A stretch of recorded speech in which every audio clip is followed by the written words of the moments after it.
You know, the whole story with the Security and Exchange Commission, William Hinman, and Simpson Thatcher, I just, it irks me to no end.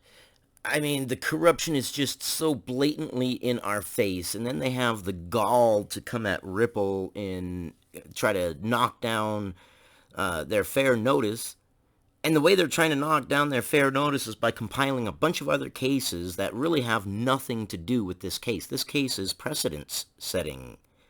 There has never been a case like this before, where a digital currency was sold and they are claiming that it was an unregistered security. So their other cases have nothing to do with this. It's blatant. It's absolute cover up. It's them moving their left hand, so you pay attention to that, meanwhile trying to fiddle things with their right hand. I mean, look at it. William Hinman works for Simpson Thatcher. He quits Simpson Thatcher, goes to work for the SEC. Then Empowerment Oversight, thank you Empowerment Oversight, a nonprofit organization that is a government watchdog group, looks into it to try to get some emails and calendar events, because the whole thing about William giving a speech clearing the way for Ethereum and Bitcoin, saying that they're sufficiently decentralized.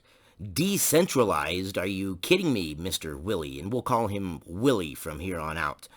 Ethereum was heavily centralized at that time. It had, what, 3 mining pools?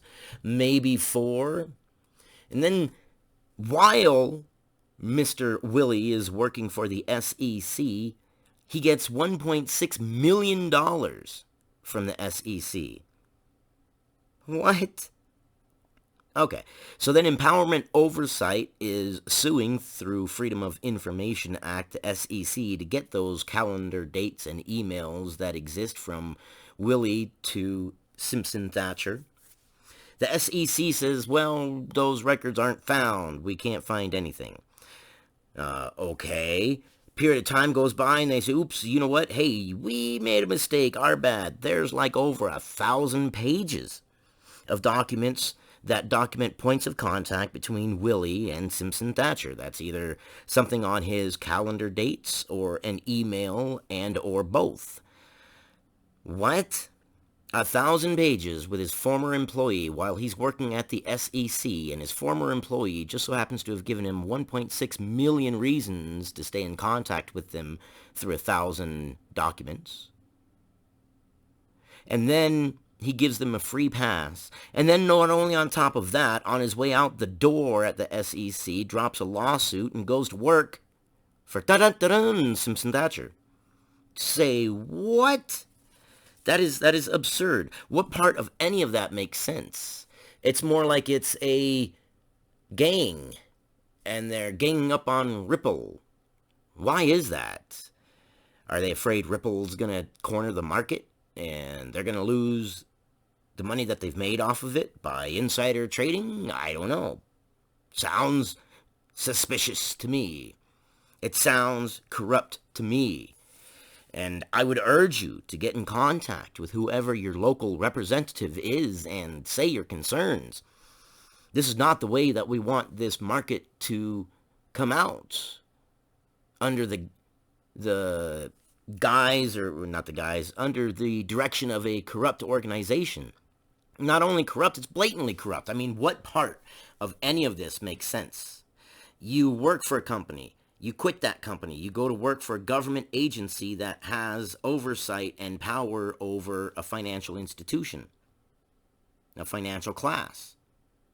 While they are in that government agency, their former employer is keeping in contact with them through 1,000 pages worth of documents, gives that person $1.6 million.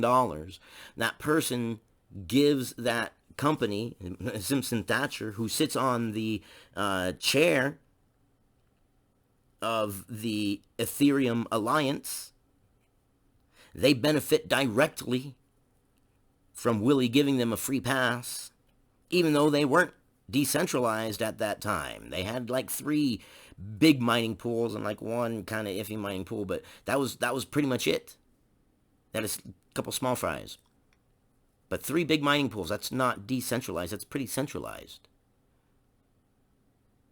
And then he quits that government agency and goes right to work for the same agency that benefited off him while he was working for the government agency, giving them a free pass. How is any of that? I mean, seriously, if you switched positions to you and I, and we did something like this, we'd be in jail. I mean, that's so blatant corruption, and it angers me that they know they can get away with it, and that's why they're so blatant with it.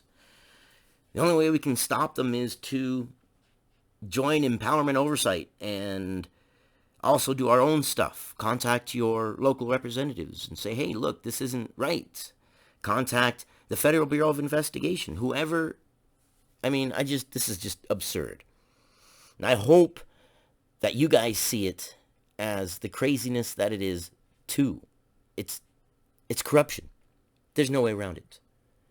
The SEC is corrupt. I don't see how any of this doesn't point straight to it. And the problem is that it's so out there, so open, and nothing's ever going to be done about it. And that's a problem.